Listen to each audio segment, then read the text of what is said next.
Hey guys, I know it's been a while, but I'm back, and I got a shield wallbringer, and I think I've got the build to a point where it has a good balance of clear speed, tankiness, blah blah blah.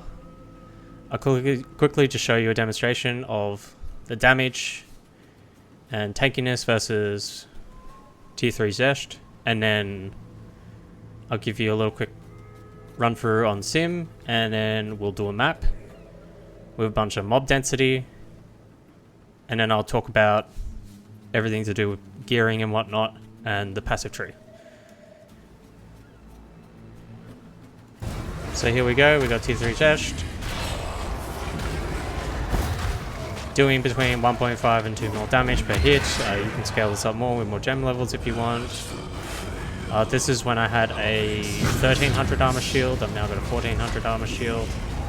But as you can see, relatively tanky.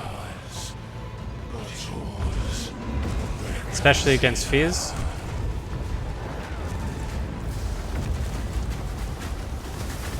And yeah, the reason I take damage here is just regen. And then my LE armor could be a bit higher. But yeah, we can tank the hand slam from Zest. And we also have, you can get the build to have almost crit immunity. So yeah. So there you go, pretty well-rounded defenses, especially for Warbringer. You can really stack armor with Titan, but you know, sometimes you just want to play Warbringer. There are some benefits to playing Warbringer over Titan.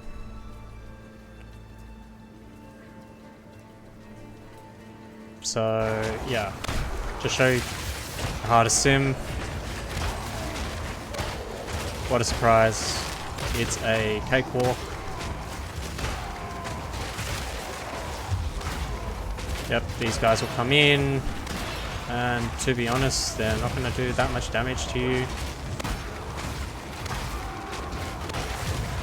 Essentially, with guard up, we have like 20k max LE hits. When you have Encased with Jade, the max LE hits like 22k or something like that, so it's pretty decent.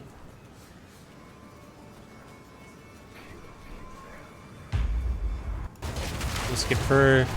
Here's the bosses again. Pretty darn good, and this is without Defiance of Destiny, so I recommend just running Defiance of Destiny if you're going to do any like super juice content, because Defiance of Destiny is just really freaking strong, and honestly it's worth losing a little bit of damage.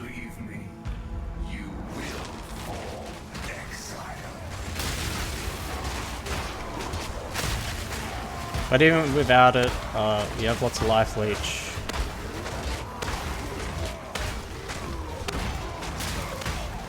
It's not really much of a problem if you're attacking. We always have the guard. We always have around almost 600 guard.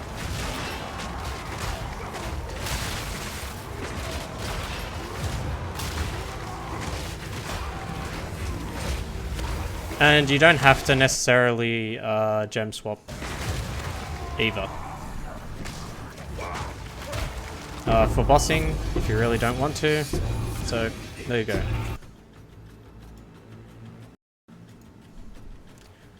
Okay. So I will juice up this tier 15. Yep, lots of pack size, bit of delirium, nothing crazy. They even got break armor. It's not going to really matter that much. Shocked ground, so we're always taking a bit more damage. Look, it's not the most crazy map, but it'll give you a rough idea of where we're at. So we'll get something that's like nice and open, because who likes playing cramped maps? What is Rupture? I don't even know. Rupture's good.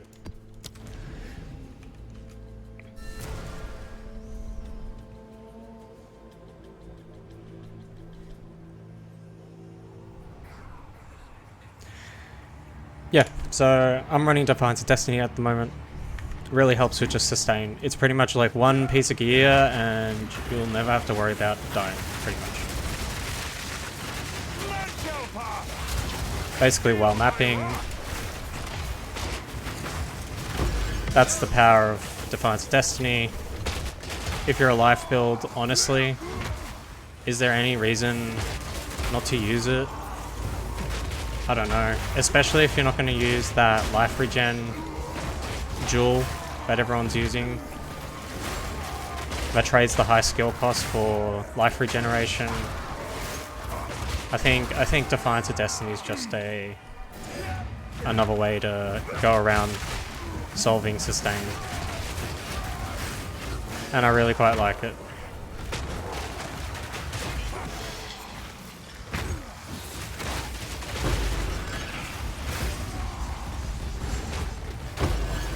We've even got the monkey boss. Honestly, I do not think I'll be able to tank it, but we'll give it a go. I can tank the regular one, but I haven't been able to tank one with a bunch of damage mods. We will find out in this video. If not, maybe something to work towards. But honestly, I don't think I'm going to be able to get the fizz hit too much higher with this setup, and especially on a Warbringer. That's just the reality of a Warbringer. Titan will be able to scale this build much higher with just raw armor. This build's quite flexible. If you want more attack speed, less tankiness, you can do that very easily. One of the reasons why I quite like Warbringer is I really like the Warcry explosions for clearing mobs, and I think with how dense the mob density is in this league, especially with the abyssal mechanic, I think Warbringer is really fun, especially just to level up. I think it just works really well, and you'll see here, you can just clear the whole mob pack like super simply.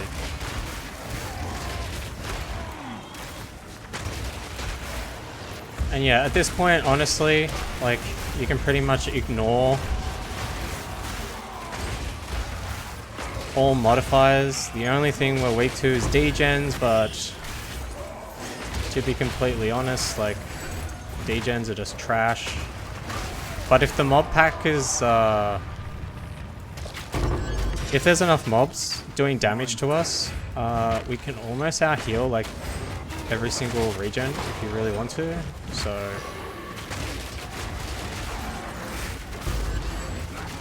yeah, it's up to you.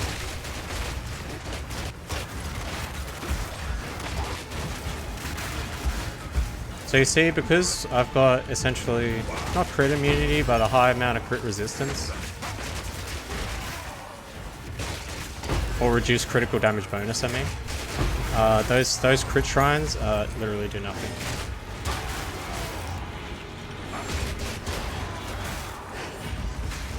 And you can get it so you got like 85% reduced crit damage bonus, and then you have 200% armor against crit.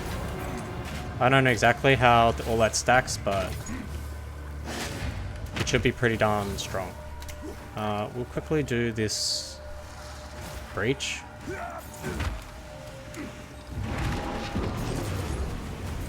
Just stand in the middle of it, I guess.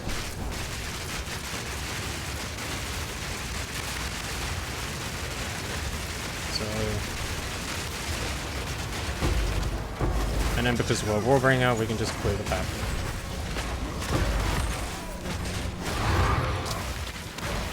So I think overall, you can get this build together actually quite cheaply, and it can carry you all through campaign like really easily. And if you really want to as a Warbringer, you can actually just kill them mainly with your war cries when the mob density's like this. Which is part of the reasons why I like Warbringer. But yeah, you can take this shit all through campaign. You pretty much, if you armor stack during campaign, which I had about 20k armor during campaign, towards the end, you just walk through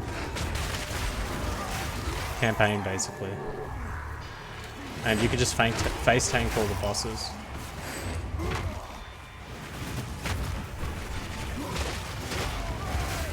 I'll show you how to make the build faster. It's actually very easy.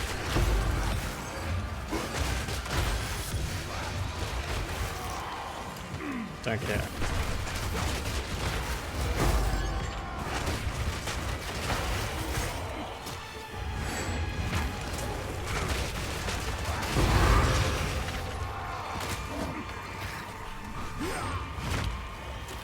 One good thing I like about Defiance of Destiny is, like, if you're using, like, sprint mechanic, you don't really have to worry about it. Alright, we're gonna find out if we can tank. Most likely not, but we're gonna find out, though.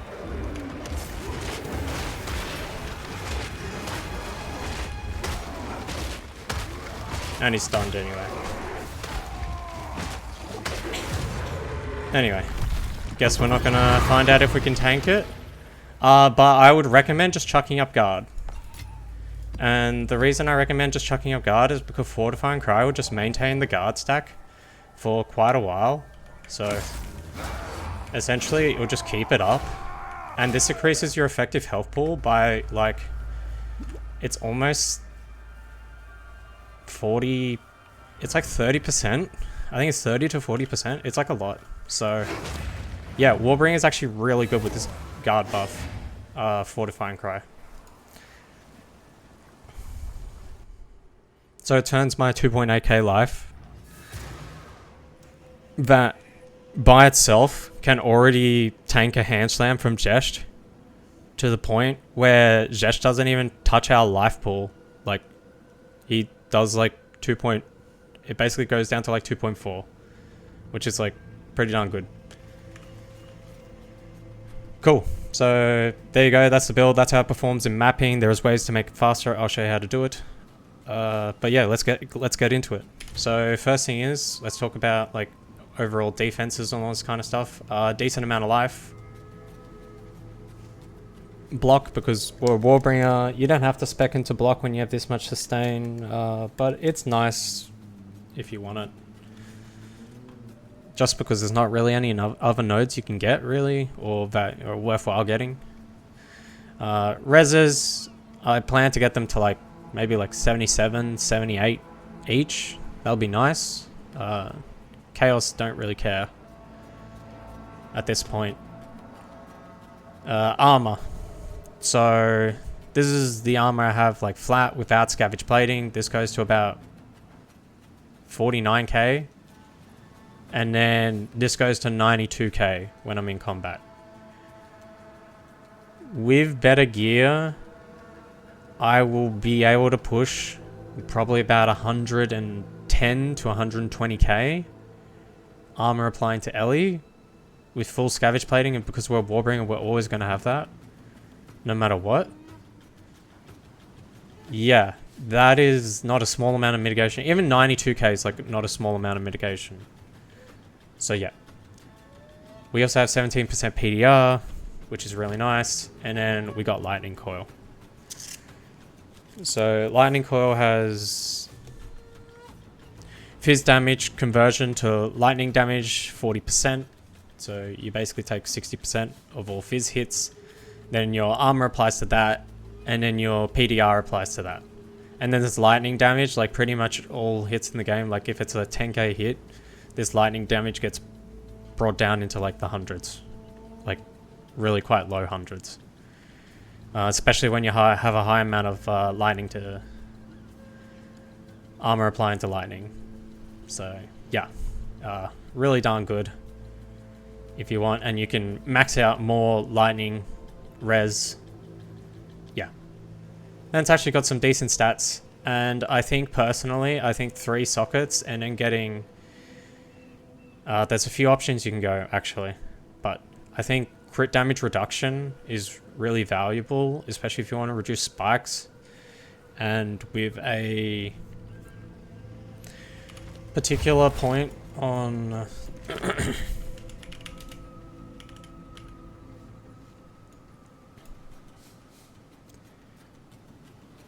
so which one is it?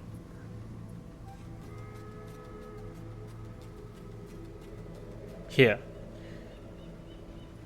So desensitization this will basically, in combination with our thing, so I'll give you minus 85. In combination with this node here, I'd say you're basically like crit immune at that point. It's not worthwhile pathing over here. I'd love to path this, but for some reason you can't get... Like, I don't know why you can't just allocate this. This is like, I think this is stupid. You should be able to allocate every notable passive, but whatever. But yeah, you could just get this one. And then that's 85%. It's basically crit immunity, I'd say, at that point. So yeah. Lightning Coil's really strong, especially if you're a Warbringer and we can't really scale like our armor as much as other classes. Like, realistically, I could probably get my armor to like 80k, which is good, but it's not enough to tank the biggest hits in the game. So I think this is just a more efficient way of doing it all. And then we can focus more on like damage or like clear speed and stuff like that, which I'll show you what to do. So yeah, when it comes to the rest of the gear, it's just armor applies to Ellie, get your reses, get max life, get a boatload of armor. That's pretty much it. For me, because I actually don't care too much about the fizz, because this pretty much helps take care of it for me, plus like having 50,000 armor. Fizz we pretty much don't have to worry about, so these runes actually become really good. So ideally I would get like double like sockets, and I'll keep applying like these apply to, because these are really actually quite strong nodes, strong soul cores. So yeah, and for me this is more worthwhile than picking up points on the tree. Purely because how my setup is. It's essentially worth 2 of these points here.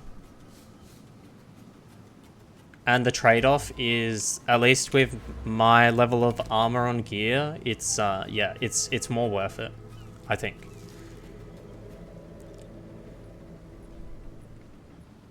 Yeah. So, like, these gloves I crafted in the campaign, and they're still quite good, honestly. Ideally, I will max the armor even more on them. And get, you know, like, 800 armor gloves. There's even, like, lightning damage is recouped on gloves. Like, that's a cool mod. Yeah, so I think that's pretty cool. Yeah, and I think if you want a bunch of like armor applying to fire, you can do that, because I think fire is like one of the strongest, like one of the most common elements in this game. So yeah, I think fire and lightning, get that as much as possible, and then cold's like, whatever. And then chaos is like, get it close to capped and you can chuck on a freaking charm, and you know, this recoup thing is quite nice. Yeah, pretty simple when it comes to rings. The only things you really have to worry about are like reses, life, and if you want a bit more armor, you can get flat evasion, which with iron reflexes converts into armor.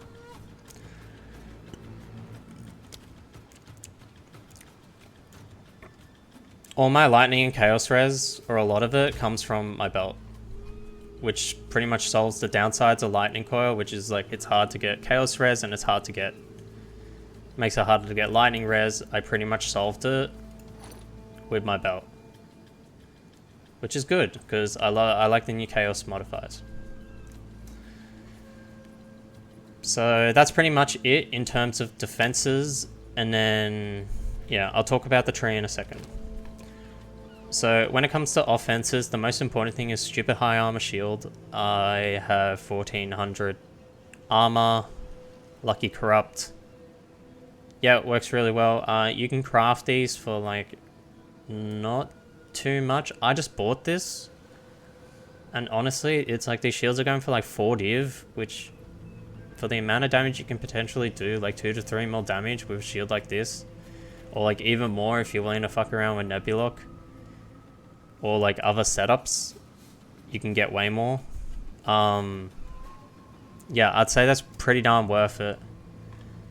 If you can get reses elsewhere, you'll get PDR and you'll get armor applying to Ellie. I've seen some for like 5 div. And I think that's really good. And I think that's what I'd like to have as a role. And then get res on like my rings or something. Like better res on my rings. Because I don't really need this leech.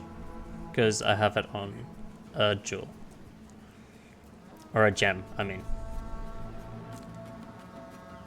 So yeah, that's basically it. And then the other key thing for damage and just straight up like skill speed is a two-handed mace. So two-handed mace gives you a couple things. It gives you double sockets, potentially 3 sockets, which you can have a bunch of skill speed on with the runes, and they're cheap this league. Then you can have higher numbers of gainers extra, damage against enemies with fully broken armor, and then melee skills, and those are the most important ones for damage because they're global modifiers and they should increase your damage. Then if you can get like attributes, maybe some attack speed if you want to leap slam and jump around a bit quicker. I don't know if this crushes enemy is global or not, but if it is, then this is a lot more damage. The other good thing with this base is it really low strength requirements, so you don't need to stat out a ton of strength, so that's really good. If I didn't have this, I'd have about 3.1k life, which is actually a significant increase to my hit pool. So if you're willing to sacrifice damage and get it elsewhere, you can go to a one-hand mace. And it also might allow you to path around the tree a little bit differently to pick up like these armor applying to Ellie nodes as well. Because yeah, I come down here for Giant's Blood, but yeah, it's up to you, like, on how you balance the build. Then I'm going to talk about my gem and the whole principle behind my build. So the way I've done it is I use Shield Wall as a vessel for Fortifying Cry. And the reason I do that is because I wanted a good amount of skill speed so I can pump it out quickly, but still have a respectable amount of damage and still have tons of defenses without having to use things like the Surrounded Helm, which would be good, but not for this build in terms of tankiness. Or to use things like Frill Steel. So basically with the gems, I just have attack speed, leech because I don't care about the damage, attack speed, Uncitadel, Calm's Madness. Makes it nice and quick. For damage, you can literally just switch in a bunch of gems. So what you do is you do this.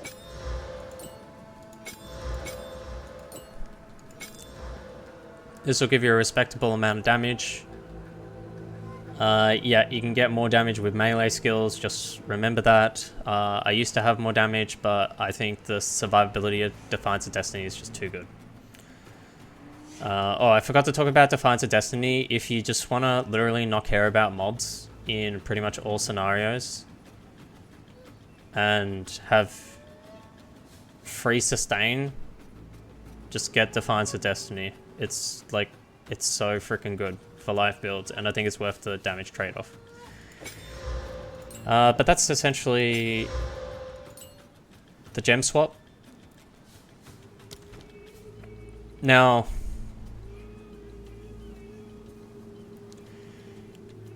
I'm just going to talk about the weapon swap real quick. So when it comes to the skill speed and using it as a vessel, basically on Weapon Swap 1, I just have attack speed, and attack speed.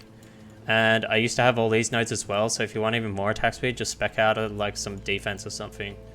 And you can get you can get a bunch of attack speed, because honestly, like, my defense for most content is overkill. Yeah.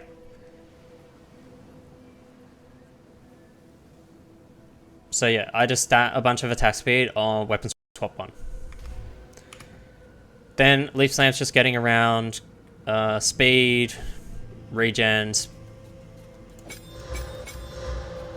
I just use this as like just the whole Ataluis for damage, and then magnified area because I don't know, why not, and then more speed because we don't care about the damage. We just use it to just traverse, make us a bit quicker.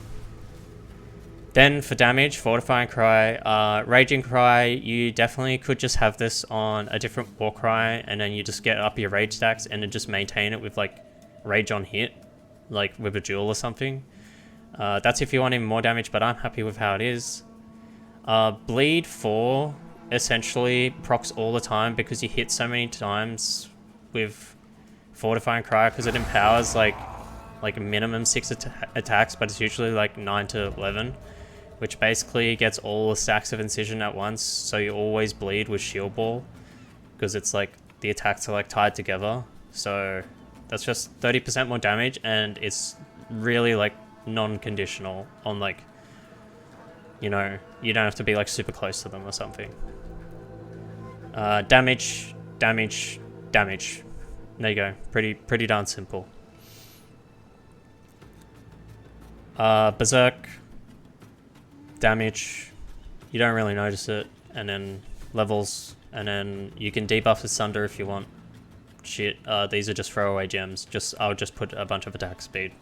If you want to debuff Asunder, that'll give you more damage. But I can't be bothered. And that's really it with gems. So yeah, let's talk about the tree. Just get a lot of armor. You can path how you want.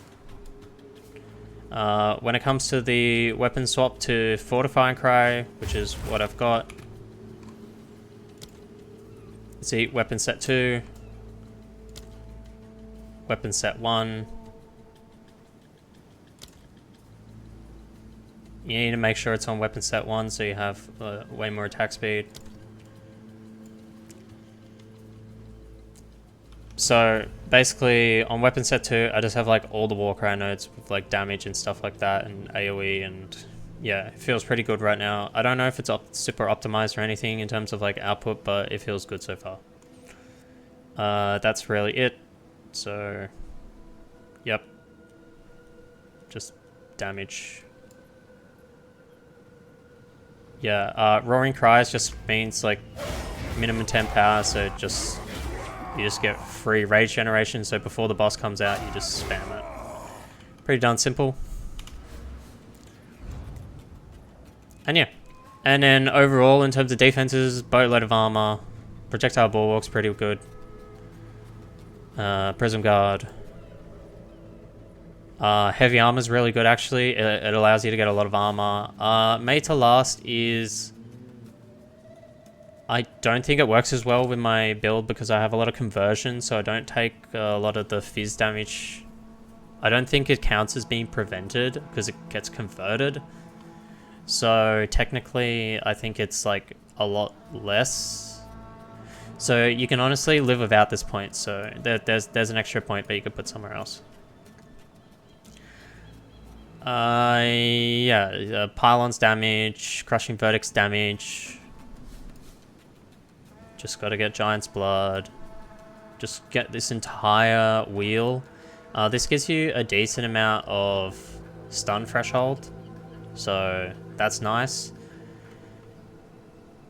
And it gives you armor, so, and then Blade Catch is really important, especially with my setup. Armor applies to Ellie, Rage. Double armor on gloves. As you can see, it's pretty impactful in terms of my armor, so that's pretty good. And then you want to get Iron Reflexes to basically double the armor on your gloves. Gem Enthusiast is nice, gives you max life and movement speed. It's pretty darn good for like these amount of points. I would say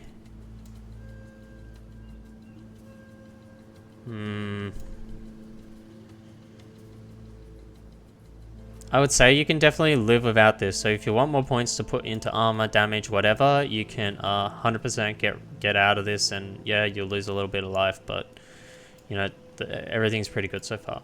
And that's essentially it. My jewels, I have not specced into any jewels. There's obviously ways to get more damage mitigation, more regen, blah blah blah, more armor, etc. But I haven't fully gone into it yet.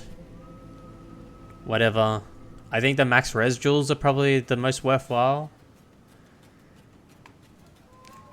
And then, yeah, just from nothing, resolute technique.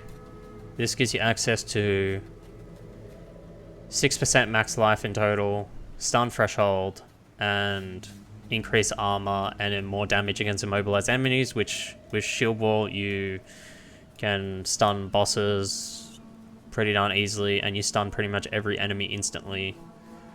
So that's just 50% extra damage, or increased damage. So honestly, it's pretty darn good wheel. You can even get like extra stun build up in area if you want. That'll be pretty nice. I don't know what else I would spend it on. But yeah, overall, I think the tree's pretty good.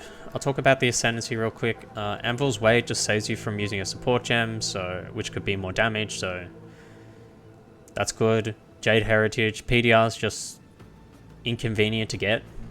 So having PDR, and then with the way Fortify and Cry works with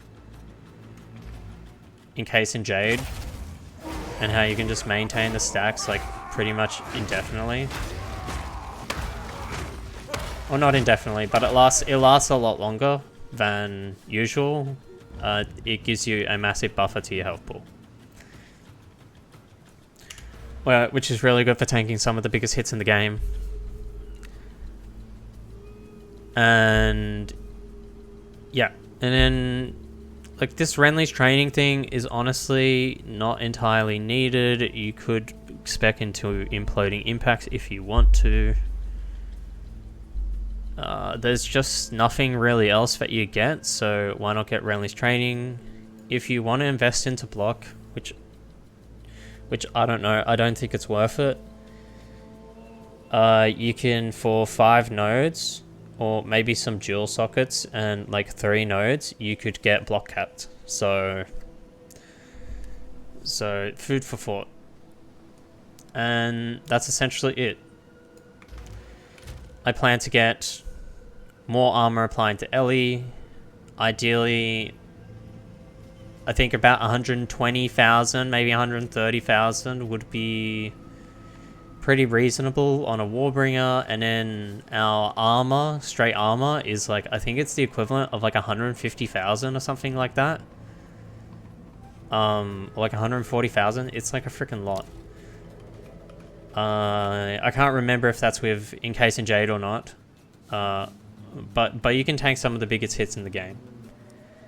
So yeah, I'm gonna keep maining this build.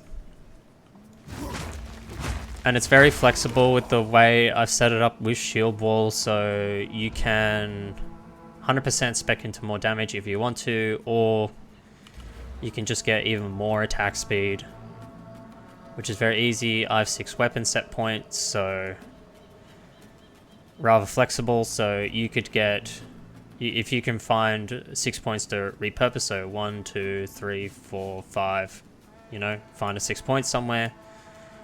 You could put it all into freaking attack speed, and then the other 6 points into straight raw damage, which would be a lot of damage. Yeah.